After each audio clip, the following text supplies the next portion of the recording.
just a small part of the American dream. Ownership really does matter.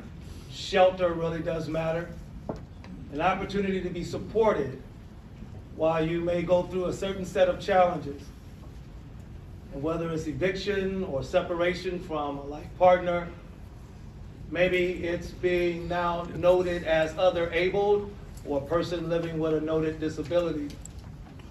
Our responsibility is to ensure that no one is left destitute without clean, affordable shelter and housing. We believe that housing is the anchor of all other opportunities. Once we are able to solidify and anchor a person, they're able to start thinking about education and opportunities in a different way. They're able to maintain employment and think about tracks that can move them up, rather than walking away from opportunities because they say, I'm so unstable right now, and my floor is shifting underneath my feet. So I won't put in for the promotion because I don't know what I may have to do and where I may have to live. So today's panel is all about anchoring opportunity.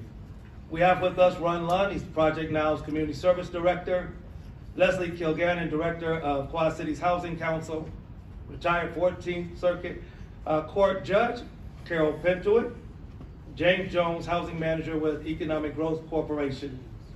Would you help me to celebrate and appreciate the work that has already been done?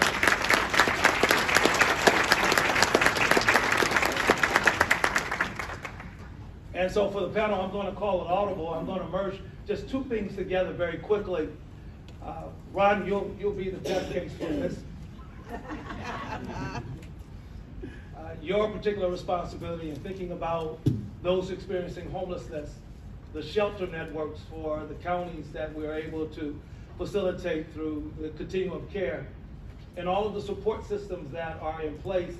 I'd like for you to be able to at least start off with what it is that you do and the team that assists, but also what great challenges are they?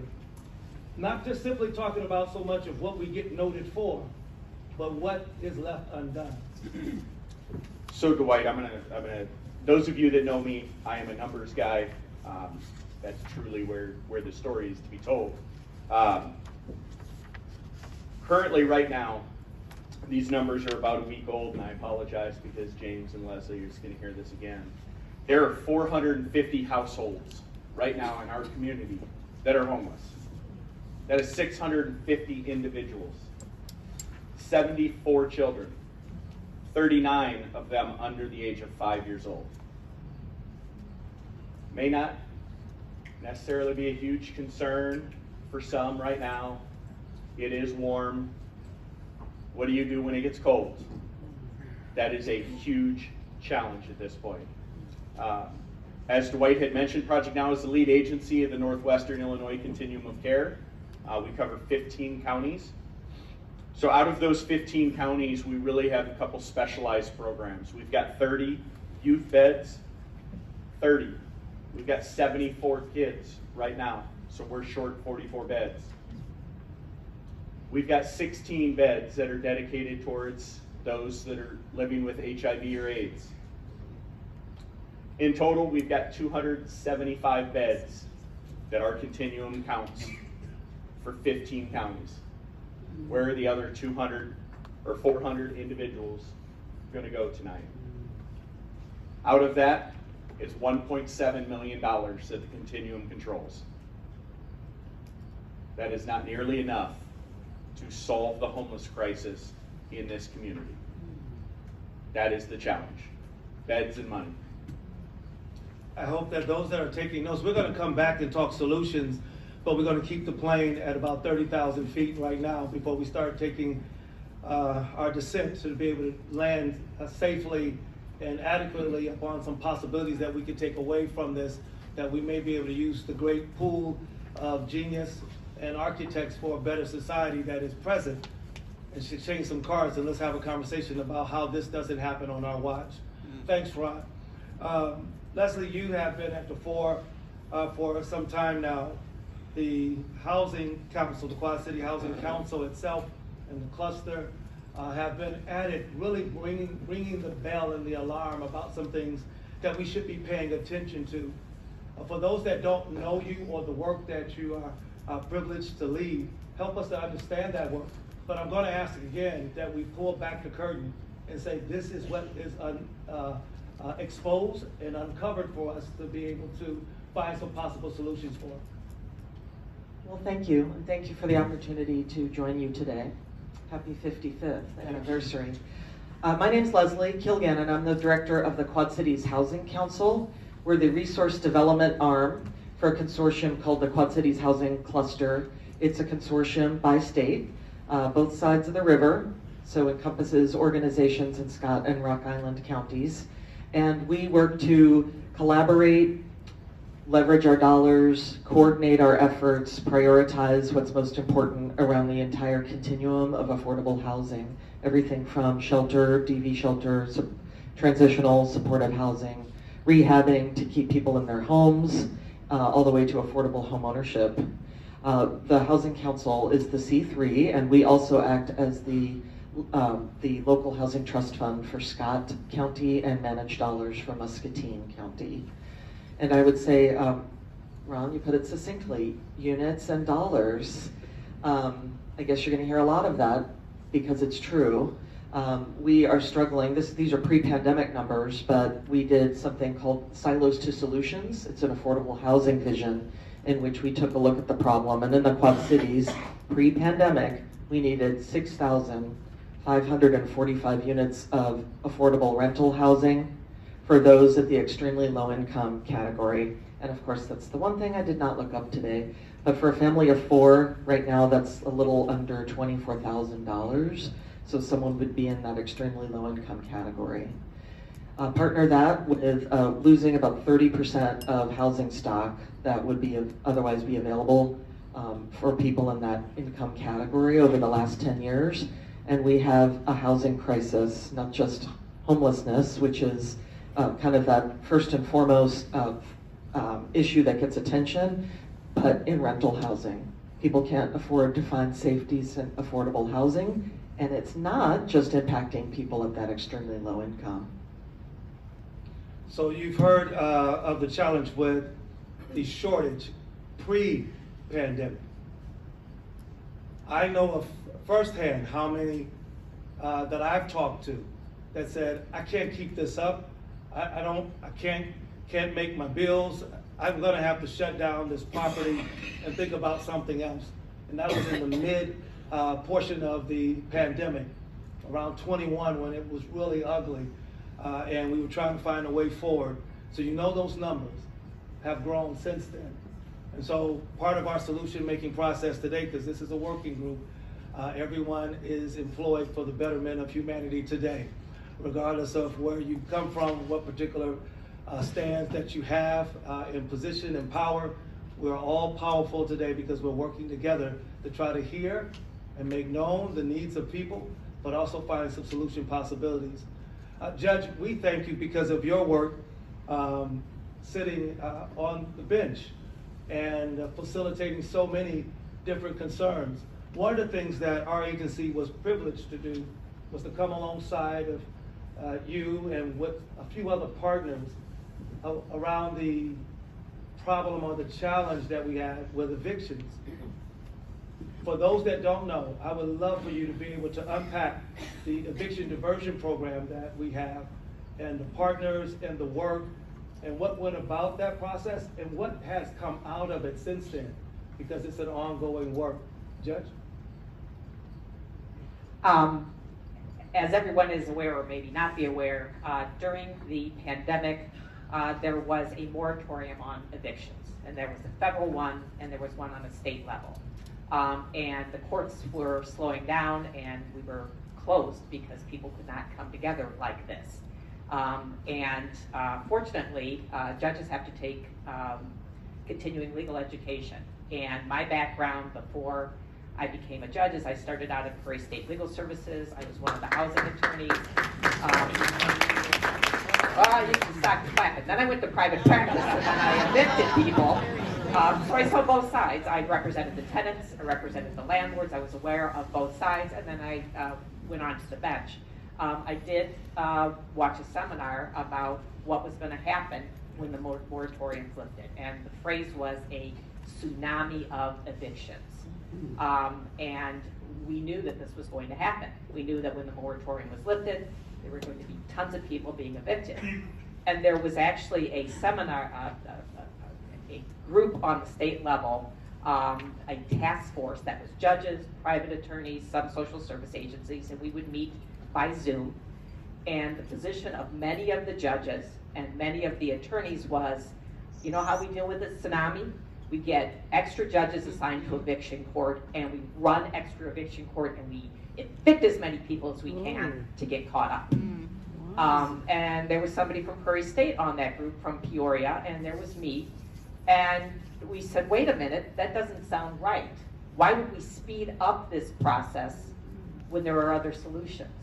And the CLE I had seen online was from Michigan, and they had the courts, their local community action agencies, legal services, the Bar Association, the state funds for housing, and they were working together to stop that tsunami and not increase the homelessness, because we know what happens. Our juvenile courts are packed. This has an impact across all borders. So I contacted Gretchen at Prairie State Legal Services, who's the managing attorney, Gretchen Farwell, and I said, what's happening on a statewide level? And not much was. And I said, who's administering the money locally? And she said, Project Now. And I said, well, I don't know who's involved in Project Now. And she goes, I do. And she got a hold of Dwight and Ron. And there's also the public PILI, which is a program that works with the local bars that tries to get attorneys engaged. And so we got a hold of our bar association, and Jen Kincaid with the Bar Association, who is a landlord's attorney. So she went into this kicking and screaming. And we said, what can we do? And Dwight said, listen, we got a lot of money, and nobody's using it. And this is going to pay landlords, and this is going to get tenants caught up. So Prairie State worked with the Bar Association, and Michelle Fitzsimmons, who is now a judge and has taken over where I was, she worked with Jen Kincaid to come up with a packet that went to everybody who was getting evicted. So when you got served with your court papers for eviction, you got a toolkit that explained to you how the process worked. You got Prairie State's information, you got Project Now's information, you got the Salvation Army's information. You were given all the information of the resources that was available. And then when you got to court, we worked with several volunteers, and we've got some wonderful attorneys and retired judges who mediate. So you would come to the courthouse, you were then set up for mediation. Everyone has to go through mediation. Project Now's in the hallway, Prairie State's in the hallway. We made sure everybody was aware of the programs. People applied for assistance. Landlords, they were shutting their businesses down because they weren't getting paid. So this wasn't a tenants program like people like to accuse it of. So what happened is it slowed the roll. It was a spigot that we shut down so that people could get the services they need and try to get the assistance they need. The numbers showed that the majority of the cases, once this program started, were either through an agreed disposition, cases were dismissed, but was not happening is that there weren't nearly as many evictions because it was getting resolved through the eviction diversion program. So the idea was to take partners who did not normally partner, take people who were sometimes adversarial, come up with a program and a way to slow the roll to get the people the assistance they needed. Is it perfect? No, but it made a big difference. And I do know that Rock Island, Cook County were several of the few counties that had a program. A lot of places in the state, they just increased the number of judges and evicted more people, and that didn't solve anything. Judge, could you also lift up any of the challenges? Are the numbers still flowing in at the same rate? And is there evidence that are working alongside of each other for the years of coming alongside in percentage points? How did we fare? What is left to do? Well, and now that I'm retired, I don't have access to things I used to have access to. But I did speak to Judge Fitzsimmons, and from 1/22 to 12/22, there were 135 evictions were dismissed outright. 107 were dismissed with prejudice, which means they could not be refiled. 425 were dismissed without prejudice, which means they could be refiled if there was a problem, but there were only 194 actual eviction orders entered. And most of those evictions are sealed, so that if somebody looks into somebody's past rental history, it will not show an eviction on their record.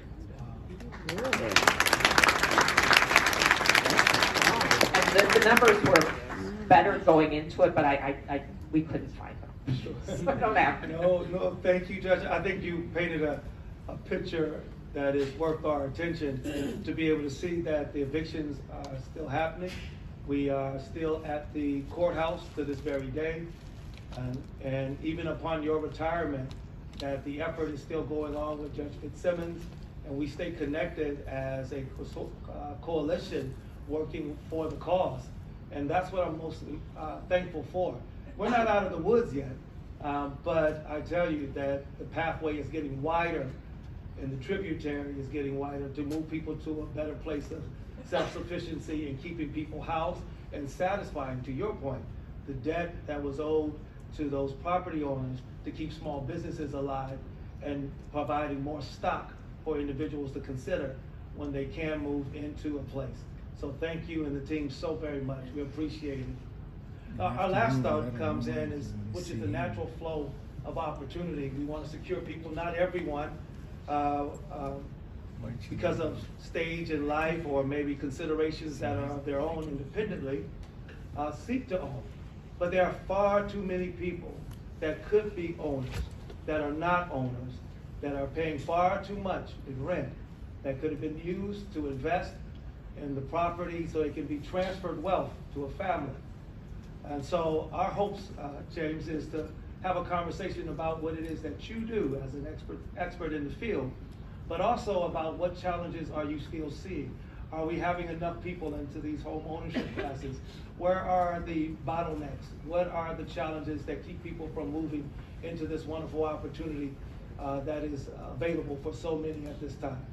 Okay, well, thank you, Dwight. I really appreciate you and your staff putting this event together, because these are the types of conversations that we need to embrace in order to provide a path to a solution.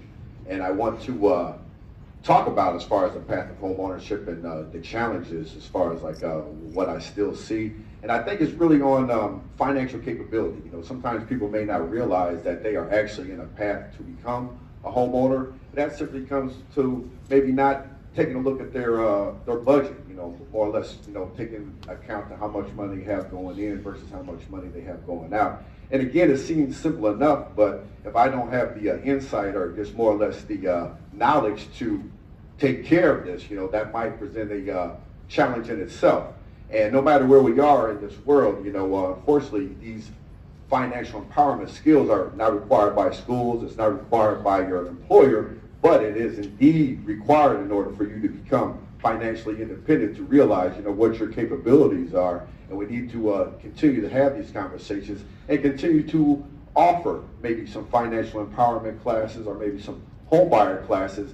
And I just want to make people understand that there's indeed a tight connection between being a homeowner and maybe somebody that's avoiding a foreclosure, because we do the same steps. It all starts with figuring out what your financial capability is. And again, that's something that people may embrace it, but then again, people may find a difficulty in embracing as far as what they can do for, you know, their family to increase their financial capability. You know, so I think awareness is probably the biggest challenge that we have. We need to keep on having these conversations to maybe increase home ownership, and then maybe home ownership might not be your goal, but it still should be your goal to be financially capable to take care of your family, take care of yourself.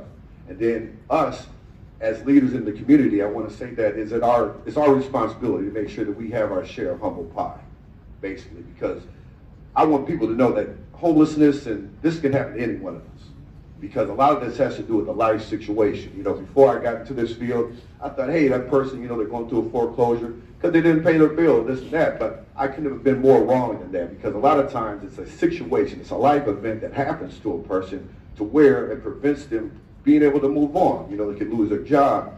You could have a health complication, whatever it may be, but it's a cause and effect. And it's up to us to make sure that we get people back on the right track to avoid a foreclosure or to find out that they can help themselves by just going back to square one, understanding your financial capability. So I think awareness, making sure we keep on having these conversations might be one of the biggest challenges I have, in this field.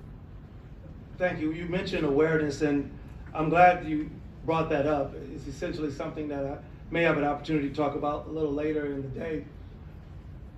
But a lot of resources sometimes fly over the head of the people that need them most.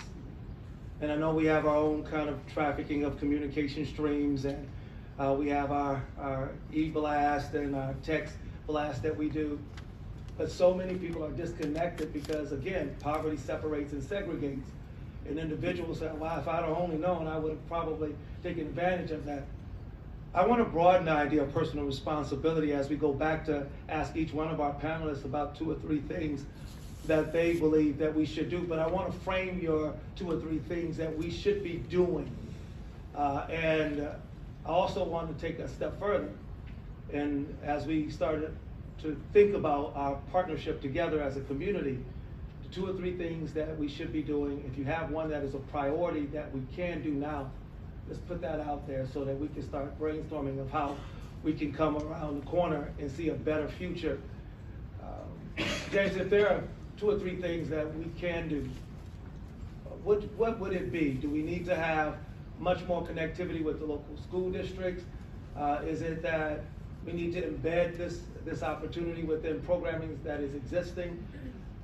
Where are we missing it? What can we do? What should we be doing now? And again, I want to appreciate the educators out there, and it's so easy to sometimes to place the blame, and I definitely don't want to blame the educational institution because they need resources. They need to have teachers to teach these classes when it comes to financial literacy. I think if we keep on having that conversation, maybe the educational system can generate those funds to provide that additional resource to get this education out there. So I want to say that's definitely one of the solutions, and that's something that we can do better. And then just, I have to say that, on a positive note, I have been seeing more awareness in the community. I have been seeing more financial empowerment opportunities. So we need to connect those dots, like you said, to make sure people know that these are out there. And, we can do that by having that conversation, maybe utilizing social media more, and getting that word out to let people know that these resources are available. Because I do see a lot of times where, like you said, hey, I didn't know that this program was in existence, so I guess we gotta do our better part to communicate these programs better, and then just make sure that we get participation, because there's nothing worse than, having these programs out there, but then people aren't participating for whatever reason it is, so maybe we need to offer more opportunities, whether it's in person, webinars, whatever the case may be. So I think we just need to keep on the path that we have already started, and then maybe emphasize more on how we are getting this word out here to the community. Thank you. You mentioned about public awareness. I'm going to take one more step in that direction. Is there anything policy oriented that we should be thinking about? Is there anything policy oriented that we should be thinking about home ownership as a whole? I know sometimes we start with that very fundamental building block of making sure the individual, but is there something that delimits or challenges their possibilities because law's been in a bad direction that prohibit them from getting certain opportunities as well? The whole banking, eventually when you go to get a loan, unless you just cashed up like that, that you're going to have to go through a banking institution. How bankable are we for the people that need opportunities the most? Well, again, this all goes back to our own responsibility as far as, knowing what your budget is. And we all know what's going on right now. There's a housing shortage. So that is really our responsibility to prepare ourselves, because we know that if we apply for a loan, we're going to have to go talk to a bank, so let's pre-qualify ourselves before we even sit in the hot seat, so to speak, as far as if I need to get a mortgage or anything like that. We need to pre-qualify ourselves, find out what I need to work on so I can get approved for this loan. And again, with the housing shortage being the way it is, the denominator stays the same. We want to be a homeowner, but they're making it harder. They're making it harder because now, as I say, it's a housing shortage. So the limits, as far as your credit score, that might tend to keep on rising up, you know. So again, that's up to us to take that responsibility to get that done. Thank you. I want to make a special note here. I'm willing to bend resources and our team for any banking institutions. I am extremely concerned about those who have offended banks in the past that have remained unbankable because they've offended, they can't get in, they got cash and pillows and shoe boxes, and we have to find a different way. Maybe there's a probationary period we could put them on or something, but we got to give people that have offended in the past another opportunity to show that they're different than their past offense. And bankability is the first step as being able to chart a course that's different than the one that you're on. And I do want to add, we need more down payment assistance programs out there. That's what we need, because as you say, a lot of times you may be cash strapped in order to afford the upfront cost of home ownership, and we just need to like see what kind of down payment programs that are out there, you know. So we do have a very effective down payment program here in Rock Island with the help of IDA, the Illinois Housing Development Authority, to where you can procure a down payment plus money for your closing costs. And there are a lot of different programs out there, and I think it's up to us to kind of like investigate and see how I can maybe make this path a little bit easier for me, or, you know, share the word to make it easier for a family member or someone in the community. Thank you. That is noted, and we're going to continue to build the resource base here for those that are taking notes. Down payment assistance, if we can find more resources and partner with more people, having a conversation with banking institutions, the traditional banking route, but also credit unions that may be able to help facilitate some of the growth and development that an individual needs, to be able to tie them over and to build some capacity for them as well. Let's have a conversation with every possible person that is in the field of finance, including mortgage companies, and those that also have a keen eye for real estate as well. So we want to continue this conversation. Ron, we're going to swing all the way back over to those who are experiencing homelessness right now. Our shelter networks, how strong are they? What are some of the things that we're seeing? What are the 2 or 3 things that we got to do? Currently, our shelter situation is 50-50. Those larger shelters, they're in a great financial position. Those smaller agencies, COVID has dried up the private donation funding for them. So in the last year, we have had to step in and save 3 shelters from from closing in our community. I want to just kind of caveat off of what you asked earlier, Dwight, policy. There are currently 3 different definitions of homelessness. That is a huge issue when we start talking about barriers. We have the federal definition, we have the state definition, and we have the Department of Education definition. We have got to get that into one definition and then play by those rules. I love the fact that we're asking for clarity so that resources can move. Now, one of the things that, and I'm coming right back to you, Ron, but one of the things that Judge Benjamin realized, as well as we did as a partnership as a whole with Salvation Army, our resources that we have Project Now, some of the stipulations to move the money that we had during the COVID era really were problematic. And we stood, and one of the things that we declared we were going to do was be transparent and vulnerable if need be. So we had press conferences to tell people how much money we have, how much money has moved from the last time we had a conversation, and what it is that you have to do and we have to do to move this money so we can go into the lives in the communities that it was designed to go into. And we took a public beating at times because people didn't understand, because some of the stipulations around the funding really restricted how much could move and when it could move, and priority spending and things of that matter. So we had to wrestle with this, and sometimes people don't know how much is behind the scenes in definitions and clarity so that resources can move. It's just not nomenclature that we're asking. We're not just talking about glossary terms. We're talking about an identifying code that allows us to move the resources, and that's what Ron is asking. It's interesting, Ron, you mentioned that we came alongside of our friends, about 3 of them, and quietly and respectfully assisted them to keep from going under. This was at the height of COVID, but it was also at the height of that time of resources. Why is it that we were so vulnerable at a time when resources were moving at its highest possibilities? Resources were still thin. When you start looking at some of the guidelines that the state and the feds put on you, and And justifiably so. If you want the money, you've got to abide by the rules. Absolutely. And that works for larger shelters and larger organizations. Those smaller organizations did not have the capacity. They were not prepared for overnight for that funding situation to dry up. When your volunteers can no longer volunteer because they can't be within 6 feet of someone, how do you house homeless individuals when you don't have paid staff? Thank you, and that's what the word I was looking for. I'm glad you dropped the anchor in it, which is capacity.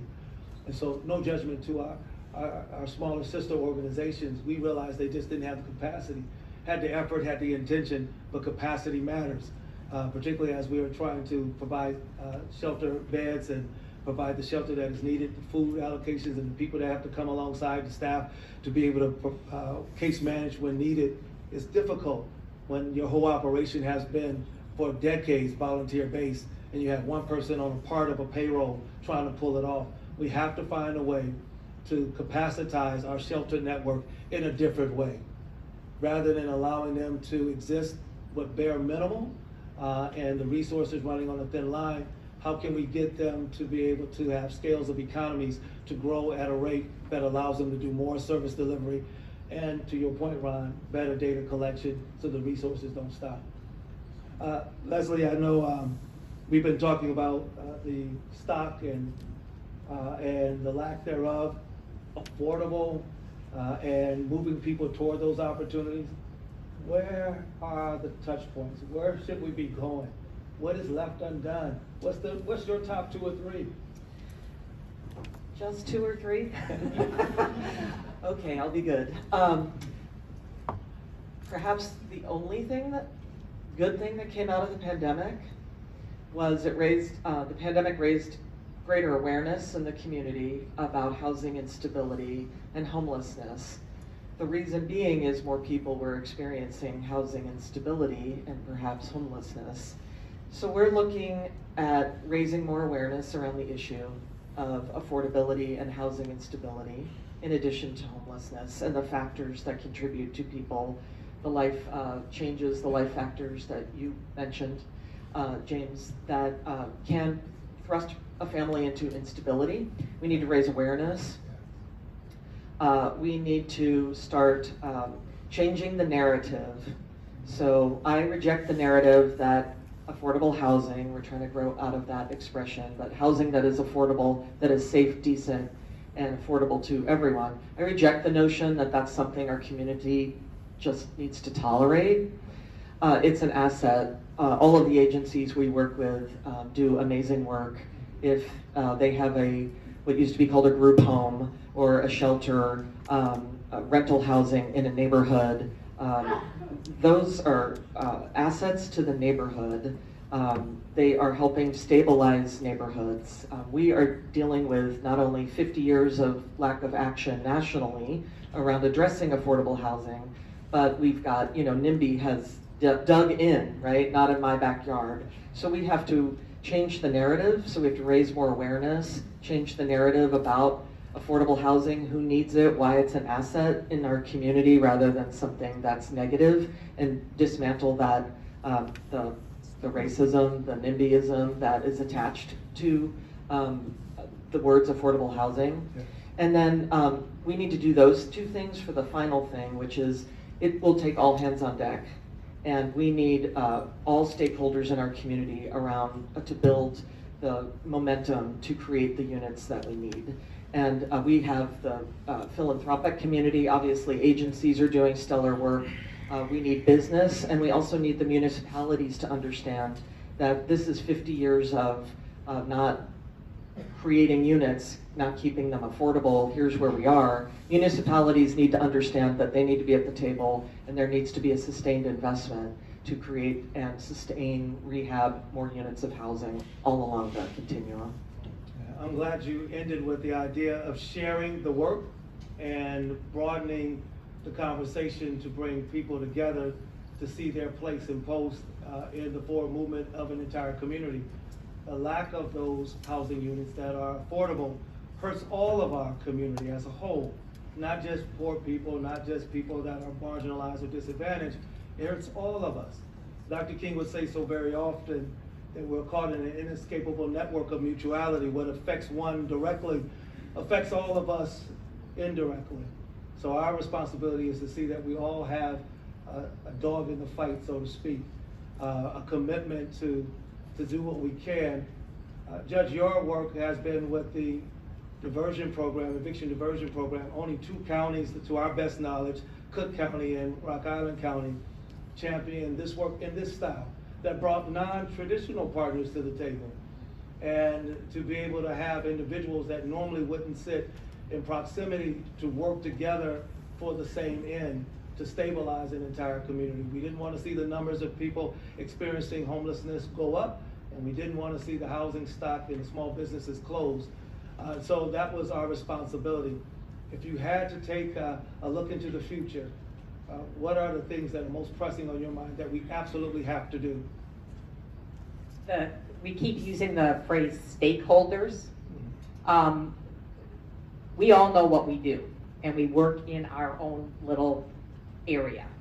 The eviction process is a strict legal proceeding. It's a derogation of common law. It is supposed to be quick and summary. It's supposed to start fast and end fast and turn over the housing.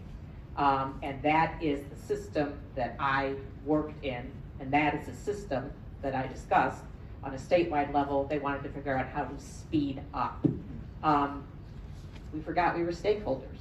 We forgot that we were in a community that if these kids weren't in houses, they were going to end up in juvenile court. We forgot if people were homeless.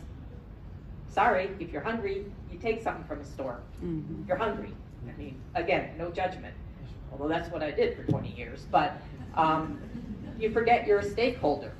And one of the things that we discussed briefly when we got together for our photo op is, how are we going to take this forward? How are we going to say, okay, we did this because there was a crisis. Are we going to go back to what it was? And I think Judge Fitzsimmons and Prairie State and Project Now and the volunteers that come and mediate are willing to keep this program going. I don't know what it's going to look like, but the important thing is you've got a whole section on the legal system. Legal system, if anything is in a box and works in a box, it's the legal system. We've seen in Illinois, they were trying to do some reform, and now it's being litigated because we cannot change. We know what we know, and that's what we're going to keep doing. And so what I'd like to see going forward is the courts understanding that they're stakeholders, the programs understanding that they're stakeholders. And I don't think, Dwight, I don't think you would have said, hey, let's call Carol and see if she's willing to do this program at the courthouse. People don't think of the courts as being someplace that they can contact and say, can we start this program? But there's a history of it. Mental health court, drug court, this. So I guess my takeaway is, don't assume that people understand their stakeholders, and don't assume that you cannot reach out to scary people like judges, because we are human, and all of us had the wolf at the door. Most of us didn't have the wolf come in. But when you have grown up a certain way, you know that you never, ever, ever lose that fear. And the families that are growing up where the wolf is coming in, Yes. They're always going to be affected by that. So I guess what I'm saying is I'd like to keep these partnerships going, and I don't want people to assume that scary people aren't willing to partner with them. Thank you. I like the idea that we should think about the partners that we haven't considered. All of us have a short network that we can go to and say, let's go and let's do this together. But who haven't we talked to? Who would be a good partner outside of our regular routine and routes? Because if we keep partnering with the same people trying to do same and similar work, we're not going to adjust ourselves to the context that we're in. We're fighting, and we're not going to see the numbers go in a better direction. Final comments, about 15, 20 seconds each. I know that's unfair for most of us, but final thoughts. So we'll start with you, Jim. Well, as far as final thoughts on what we can do as a community to just help fight poverty and to help homelessness, I think there needs to be more transitional housing. You know, again, we had the conversation that people kind of go through different stages in life, and if somebody is unfortunate to have a situation to where they may lose housing. We need to have some resources in this community to afford or allow some rapid rehousing for these families. And also, within that rapid rehousing system, why don't we provide some education or some job training so that way when they get out back on, you know, they got the confidence back to get back out there into the world. Now I have these skills available so I can procure some housing for me and my family. So again, we need to like kind of explore some different resources and get some real solutions, you know, to keep a roof over someone's head and go ahead and keep them with a good transition to you know, be a proud family in the community. Thank you so very much, and we're going to take note, and we're going to go back and refresh our mind to the note that you said. How can we get closer to the education system, whether it's before or after extended day programming, and see our work started long before we had a grant. What can we do without resources, if need be, to turn this around? Thank you so much, James. Let's go right to Judge, your final thoughts. So much of what we do is reactive and not proactive.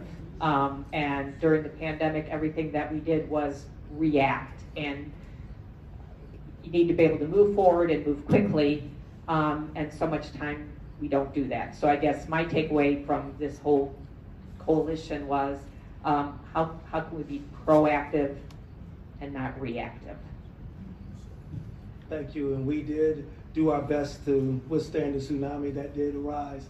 And thank you for your being the tip of the spear and helping bring people alongside so that we could really attune ourselves to the challenges that were before us.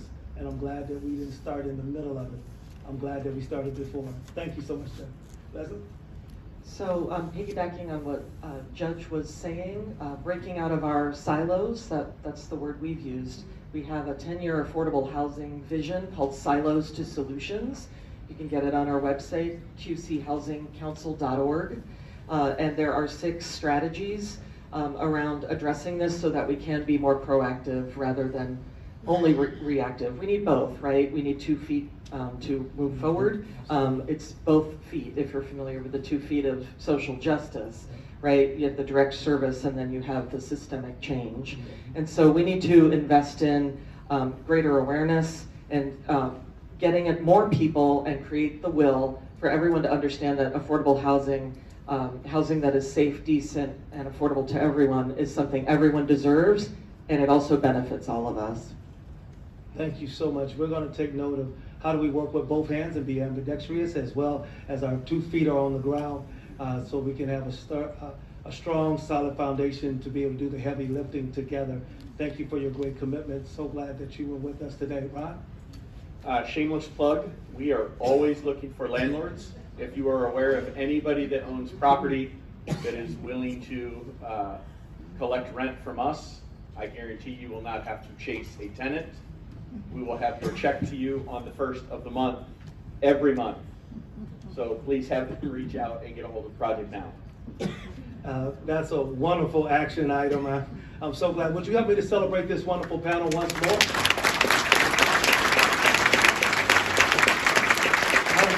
I would love to be able to facilitate Q&A. However, I have to try to adjust our schedule so that we can bring the big ship into dock right on time. And we do have a special guest, so I'm going to ask that the panelists stay right where you are. Please take note of who they are,